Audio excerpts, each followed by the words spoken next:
वह रात असामान्य रूप से शांत थी, जब जंगल के बीचों बीच स्थित ऊंचे मीनार में कैद एक लड़की ने पहली बार अपनी किस्मत पर सवाल उठाया। उसे सब रैपंजेल के नाम से जानते थे, लेकिन वह खुद नहीं जानती थी कि वह असल में एक खोई हुई राजकुमारी है।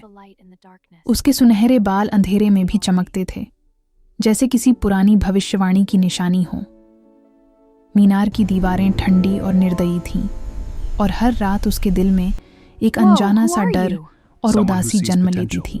रैपंजेल की परवरिश एक काले दिल वाली परी ने की थी, जो खुद को उसकी रक्षक कहती थी। दिन के समय वह नरम लहजे में बात करती, लेकिन रात होते ही उसकी आंखों में अजीब सी लालिमा उतर आती।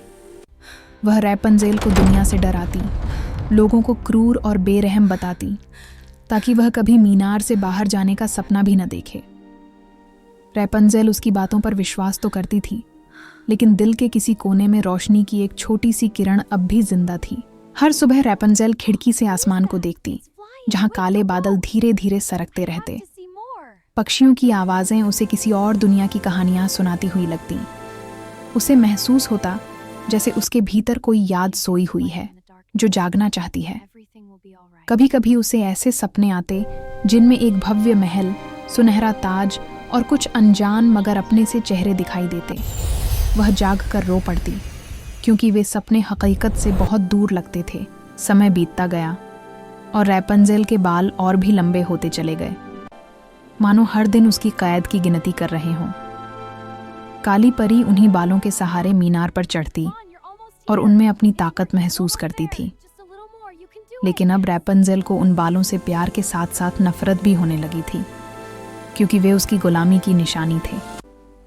वह सोचती कि अगर ये बाल ना होते तो शायद वह आज़ाद होती, या शायद उससे भी ज़्यादा अकेली। एक शाम जब सूरज खून की तरह लाल होकर डूब रहा था, रैपंजेल ने नीचे से कदमों की आहट सुनी। ये आवाज़ काली परी की नहीं थी। उसका दिल जोर जोर से धड़कने लगा। डर और उम्मीद एक साथ जाग उठे। खिड़की से झांकने पर उसने एक युवक को देखा, जिसकी आंखों में हैरानी और हिम्मत दोनों थीं। वह मीनार को ऐसे देख रहा था जैसे किसी भूली बिसरी कहानी का सुराग पा गया हो। रैपंजेल ने पहली बार किसी अजनबी से बात की। उसकी आवाज़ कांप रही थी, लेकिन उसमें जिंदगी की चमक थी। युवक ने उसे बताया कि वह एक खोई हुई राजकुमारी की तलाश में है, जिसके बारे में पुरानी दास्तानों में कहा जाता है। ये सुनकर रैपंजेल का दिल जैसे थम सा गया। उसे लगा मानो किसी ने उसके भीतर दबे सच को नाम दे दिया हो। लेकिन उसी पल उसे काली परी का भयावह चेहरा याद आ गया। काली परी को सब कुछ पता चल चुका था। उम्मीद है। उसकी चीख से पूरा जंगल कांप उठा। उम्मीद है। उसने रैपंजेल पर जादू किया, मीनार को और भी अंधेरा और ठंडा बना दिया। उसने कहा कि सच हमेशा तबाही लाता है और आज़ादी सिर्फ एक धोखा है। रैपंजेल के दिल में दर्द उतर आया, लेकिन अब वह पहले जैसी कमज़ोर नहीं रही थी। उसने तय कर लिया था कि वह अपनी पहचान जाने बिना नहीं जिएगी। जादू और डर के बीच रैपंजेल ने हिम्मत जुटाई। उसने अपने सुनहरे बाल काट दिए, जो ज़मीन पर गिरते ही राख बन गए। ये देखकर काली परी की ताकत कमज़ोर पड़ने लगी। मीनार की दीवारों में दरारें पड़ गईं और पहली बार ताज़ी हवा भीतर आई।